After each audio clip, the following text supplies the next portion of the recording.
తాకట్లో ఉన్న మీ బంగారాన్ని విడిపించి ఆ రోజు ఆన్లైన్ రేటుకి కొంటాం. Sharma gold company. నమస్కారం, వెల్కమ్ టు సుమన్ టీవీ. నేను గీతాంజలి. ప్రస్తుతం మనతో పాటు శ్రీ విద్య ఉపాసకులు క్రియాయోగి ఆదూరి ఉదయ్ భాస్కర్ గురువు గారు ఉన్నారు. వారితో మాట్లాడదాం. గురుగారు నమస్కారం అండి. నమస్కారం. గురుగారు, మార్గశిర మాసంలో గురువారాలు ఎంతో విశేషం అని అంటారు. ఇందులో భాగంగా అమ్మవారి సాధన చేసేవాళ్ళు, పూజా కార్యక్రమాలన్నీ ఇవన్నీ చేసేవారు కొంతమంది అయితే, ఒక్క మెట్టెక్కి సాధన చేసేవాళ్ళు కూడా ఉంటారు. ఆ మహాలక్ష్మి అమ్మవారి సాధన ఈ మార్గశిర మాసంలో ఏ విధంగా చేయాలో తెలియచేస్తారా? మామూలుగా దత్త సాంప్రదాయంలో ఓం శ్రీ గురుభ్యో నమః, శ్రీ మహాగణాధిపతయే నమః, గురుర్ బ్రహ్మ గురుర్ విష్ణు గురుదేవో మహేశ్వర గురు సాక్షాత్ పరబ్రహ్మ తస్మై శ్రీ గురవే నమః, అస్మద్గురుభ్యో నమః, ఆనందగణ హరిపురాల విశ్వం గురుభ్యో నమః, శ్రీ శ్రీ శ్రీ గణపతి సచ్చిదానంద గురుభ్యో నమః. మాది కుర్తాళం మౌనస్వామి పీఠం. సిద్ధేశ్వరానంద భారతి పారద పద్మాలకు నమస్కరించేస్తూ మౌనస్వామి విమలానంద భారతి స్వామి ప్రణమిల్లుతో లక్ష్మీ సాధన మామూలుగా ఈ అనఘాలక్ష్మి వ్రతం అని చెప్పేసి అష్టమి రోజున బహుళాష్టమి రోజున చేస్తుంటారు. ప్రతి బహుళాష్టమికి అనఘాలక్ష్మి వ్రతం అని చేస్తారు దత్త సాంప్రదాయంలో. గణపతి సచ్చిదానంద గారు విశేషంగా చేస్తూ ఉంటారు. తర్వాత ఈ లక్ష్మీ సాధన అనేటువంటిది ఈ దత్తాత్రేయులు రోజులో 4 చోట్ల దర్శనమిస్తారు. మనం గురువుగా భావిస్తాం కాబట్టి గురుముఖతగా మనం తెలుసుకోవడానికి ప్రయత్నం చేస్తే, కాశీలో ఉదయం స్నానం చేసే చోట్లో దర్శనమిస్తారు. రెండోది కొల్హాపురిలో జపం చేస్తూ దర్శనమిస్తారు. అందుకని కొల్హాపురి మహాలక్ష్మిని ఎవరు ఆచరించారు? దత్తాత్రేయులు వారు. రోజు ఎప్పుడో కాదు, ప్రతిరోజు ఆయన కొల్హాపురిలో జపం ఆచరిస్తూ దర్శనిస్తారు దత్తభక్తులకి, ఎవరికైనా ఎవరి భక్తులకైనా. అలాగే మాహోరులో భిక్ష చేస్తూ మధ్యాహ్నం పూట భిక్ష చేస్తూ దర్శనిస్తారు. రాత్రిపూట సహ్యాద్రిలో పర్వతం మీద శయనిస్తూ దర్శనిస్తారు. ఒకే రోజు 4 చోట్ల. అందుకని అది మహానుభావుడు దత్తాత్రేయులు వారు. అదే రకంగా ఈ కొల్హాపురి మహాలక్ష్మి అంటే మనకి మూలం కొల్హాపురి. ఎప్పుడన్నా వీలున్నటువంటి వాళ్ళు అక్కడ దాకా వెళ్ళి దర్శనం చేసుకోవచ్చు అమ్మవారిని. అక్కడ ఈ మూలమంత్రం ఉందన్నమాట. ఆ కొల్హాపురిలో ఈ మహాలక్ష్మికి సంబంధించిన మూలమంత్రం రాయబడి కూడా ఉంటుంది, పూజారులకు తెలుసు. ఓం శ్రీం హ్రీం శ్రీం కమలే కమలాలయే ప్రసీద ప్రసీద, శ్రీం హ్రీం శ్రీం ఓం మహాలక్ష్మీ నమః. ఓం శ్రీం హ్రీం శ్రీం కమలే కమలాలయే ప్రసీద ప్రసీద, శ్రీం హ్రీం శ్రీం ఓం మహాలక్ష్మీ నమః. ఓం శ్రీం హ్రీం శ్రీం కమలే కమలాలయే ప్రసీద ప్రసీద, శ్రీం హ్రీం శ్రీం ఓం మహాలక్ష్మీ నమః. ఆది శంకరాచార్యులు కూడా కొల్హాపురిలో తపస్సు చేశారు. అమ్మవారి దగ్గర అనేక మంది మహానుభావులు ప్రామాణికంగా. కాబట్టి ఇది విద్యారణ్య స్వామి కూడా దీన్ని సంపుటీకరణతోటి ఈ మహాలక్ష్మి సాధన చేయడం జరిగింది. మనకి ఈ రోజునన్న మరి మనం ఈరోజు తెలుగు వాళ్ళంగా హిందువులుగా ఉన్నామంటే హిందూ సామ్రాజ్యాన్ని ఆదిశంకరాచార్యుల పీఠంలో తర్వాత తరంలో విద్యారణ్య స్వామి, ఆ మహానుభావుడిని మనం దండం పెట్టుకోవాలి, పాద పద్మాలకు నమస్కారం చేయాలి. దీని రహస్యం అంతా లక్ష్మి అంటే అండి ప్రకృతి, స్త్రీ సూక్తంలో ఉంటుంది రహస్యం.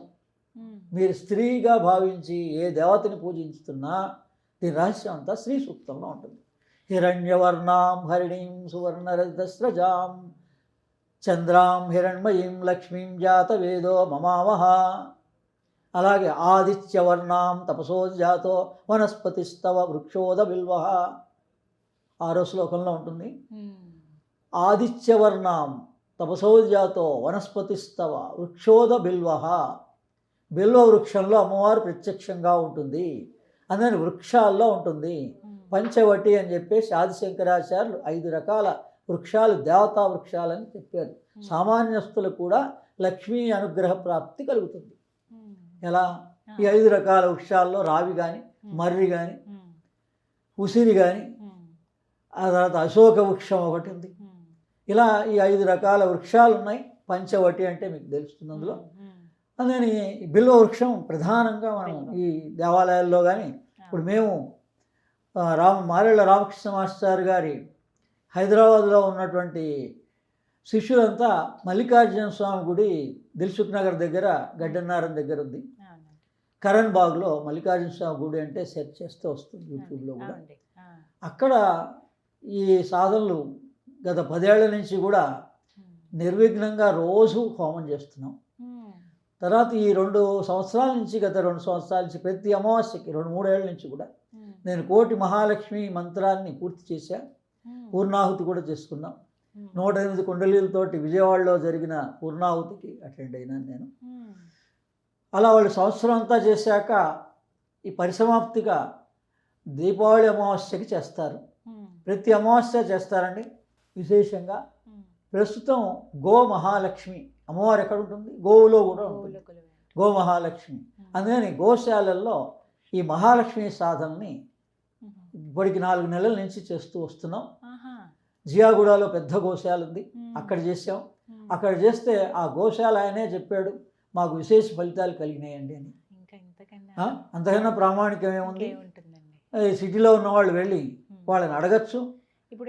అక్కడ లక్ష్మీదేవి స్వరూపం కూడా ఉంది ఆ జియాగూడలో. మీరు వెళ్ళగానే ఎంట్రన్స్లోనే ఏనుగు మీద ఉన్న లక్ష్మి అంటే ఏనుగు, ఆ ఏనుగు మీద ఉన్న లక్ష్మీదేవి స్వరూపం కనిపిస్తుంది. అద్భుతమైన గోశాల.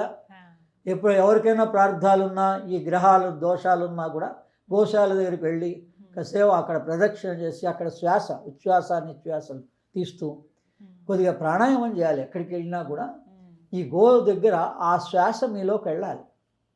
ఆ గోవు యొక్క శ్వాస మీ దేహం పరిశుద్ధం అవుతుంది. వృక్షోద బిల్వహ వనస్పతి స్తవ. వనస్పతి అంటే వృక్షాలని నాటాలి. మనం నాటేవాళ్ళకి సహకారం చేయాలి. పోనీ ఎందుకంటే మన సమస్యలన్నిటికీ మనం దేనికి అడిక్ట్ అయినామో టీ కాఫీలకి, మరి ప్రకృతిని ఆ నాశనంలో భాగంగా మనకు కూడా ఆ పాపం అంటుతోంది. అందుకని మనకి ఇన్ని సమస్యలు రావడానికి కారణం అది. ఇప్పటికైనా మనం టీ కాఫీలు తగ్గించేసి ప్రకృతిని కాపాడడానికి మనవంతు సహకారం చేస్తే చాలంతే. అందుకని లక్ష్మీదేవి అంటే వృక్షము, బిల్వ వృక్ష. సాక్షాత్ బిల్వ వృక్షం దగ్గర కూర్చొని ఈ మంత్రాన్ని జపం చేస్తే విశేష ఫలితాలు వస్తాయి. గోశాలల్లో చేస్తే విశేష ఫలితాలు వస్తాయి. రాబోయే 19వ తారీఖు కూడా మేము ముసరంబాగ్ దగ్గర నారాయణ గోశాల ఉంది, మీరు యూట్యూబ్లో సెర్చ్ చేయొచ్చు. నారాయణ గోశాల అక్కడ ఒక పోలీస్ ఆఫీసర్ నిర్వహిస్తున్నాడు నారాయణ గోశాలని. ట్రస్ట్ వాళ్ళది 5 వ్యక్తులు కలిసి నిర్వహిస్తున్నారు. 5 రకాల వాళ్ళు, వైశ్యులు, జైన్లు అందరూ కలిసి. అదే అట్లా అద్భుతమైన గోశాలలు ఉన్నాయి మన హైదరాబాద్లోనూ, ఎక్కడైనా వేరే మన ఆంధ్రాలోను, తెలుగు రాష్ట్రాల్లో. మీరు ఈ మహాలక్ష్మి సాధనని గోశాల దగ్గర కూర్చొని జపం చేసుకోవచ్చు, విశేషమైన ఫలితాలు వస్తాయి.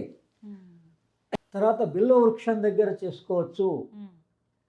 ఏకాహంగా అమావాస్య రోజున 24 గంటలు కూడా జపం మానసికంగా చేసుకుంటూ ఉండొచ్చు. ఈ రంగా అమావాస్యలను ఉపయోగించుకోండి, అష్టమి తిథులను ఉపయోగించుకోండి. ఏ అష్టమైనా, మామూలు శుద్ధాష్టమి కానీ, బహుళాష్టమి అయితే అనగాష్టమి వ్రతం చేస్తారు. మామూలు అష్టమి రోజు కూడా విశేషమైన రోజే. ప్రతి నెల 4 రోజులు విశేషమైనవండి. పౌర్ణమి, అమావాస్య, అష్టమి. ఈ 4 రోజులు కనుక నెలలో మనం ఒక నియమంగా పెట్టుకొని పాటించినా మనకి ఈ సమస్యలన్నిటికీ సమాధానం వస్తుంది. బాగా గమనించండి, సమాధానం వస్తే మీ మనస్సు స్థిమితం అవుతుంది. పని దాని టైం ప్రకారంగా జరగచ్చు. కర్మణ్యేవాధికారస్యే మా ఫలేషు కదాచన. ఫలితం గురించి మనం ఎక్కువగా బెంగ పెట్టుకోవద్దు, ఎప్పుడవుతుందా అని అనుకోవద్దు. ఎంతటి సమస్య అయినా దీనికి సమాధానం మీకు దొరికితే మనస్సు శాంతపడుతుంది. మనస్సు శాంతపడితే చాలు.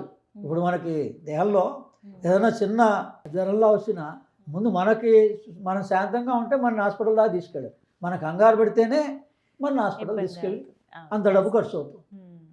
ప్రతివాడికి రాదని కాదు, సమస్య వస్తుంది, కానీ దానికి సమాధానం ఉంది. అమ్మవారు మనందరినీ కరుణిస్తుంది. లక్ష్మీ దేవతగా, నారాయణుడిగా, ఆమె కల్పవృక్షం, కామధేనువు అన్నీ కూడా హృదయస్థానం నుంచి ఈ నాభిస్థానానికి మధ్యలో ఉంటాయి. అందుకని హృదయంలో కాన్సన్ట్రేట్ చేయండి. లక్ష్మీ నారాయణుడిగా భావించండి. అమ్మవారిని భావించి ఆ మంత్రాన్ని ఓం శ్రీం హ్రీం శ్రీం కమలే కమలాలయే ప్రసీద శ్రీం హ్రీం శ్రీం ఓం మహాలక్ష్మీ నమః. కమలే కమలాలయే అంటే మీ చక్రాలన్నీ శుద్ధి అవుతాయి, మీకు యోగ ప్రాప్తి కలుగుతుంది. మనం సమస్యతోటే ఆగిపోకుండా సమస్య తీరిన తర్వాత యోగ ధ్యానం చేయండి, శ్రీ సూక్తాన్ని పారాయణ చేయండి. ఈ మంత్రం చేసిన వాళ్ళు శ్రీ సూక్తాన్ని కూడా ఒకసారి పారాయణ చేస్తారు. 108 సార్లు మంత్రాన్ని చేస్తారు. 108 సార్లు ఎందుకు చేస్తారంటే కొంతకాలం ఇలా అవసరాన్ని తీరేదాకా 108 సార్లు జపం చేస్తూ ఈ అవసరం తీరిన తర్వాత కృతజ్ఞతా భావనగా ప్రణవం చేయాలి. 108 అంటే 8+1 9. ప్రణవం ఓంకార సాధన రోజు సంధ్యావందన సమయంలో ఓంకార సాధన చేసుకుంటే మన దేహానికి ఆరోగ్యమే మహాభాగ్యం. నేను ఇప్పటికి 10 ఏళ్ళ పైన ఏ హాస్పిటల్కి వెళ్ళను, ఏ టెస్ట్లకి వెళ్ళను, ఏ యాంటీబయాటిక్స్ వాడను. ఆ ధనాన్ని నేను ఈ ధార్మికంగా ఈ పుస్తకాలకు కానీ ఇప్పుడు ఈ మహాలక్ష్మి సాధన అందరికీ పీడిఎఫ్గా నేను చేయించాను. అగస్త్య spiritual.org అనే వెబ్సైట్లో మీకు నా ద్వారా వాళ్ళ నంబర్స్ ఉంటాయి. వాళ్ళని అడిగితే మీ పుస్తకాలు కానీ ఈ పీడిఎఫ్ ఫైల్స్ కానీ మహాలక్ష్మి సాధన పీడిఎఫ్ ఫైల్ అందుతుంది. విశేషంగా చాలా సులభంగా నేను ఇచ్చేవన్నీ ధ్యాన యోగ పద్ధతిలో ఇవ్వడం జరుగుతుంది. మీరు మంత్రం చేసుకోండి, లక్ష జపం చేయండి, గురుముఖత చేయండి, సామూహికంగా పిలవండి, నేను వస్తాను. మళ్ళీ ఒక్కొక్కళ్ళకి అంటే మన సమయం వృధా అవుతుంది. సామూహికంగా మీరు ప్రతి అమావాస్యకి సామూహిక కార్యక్రమాలు ఉంటాయి, మీరందరూ రావచ్చు.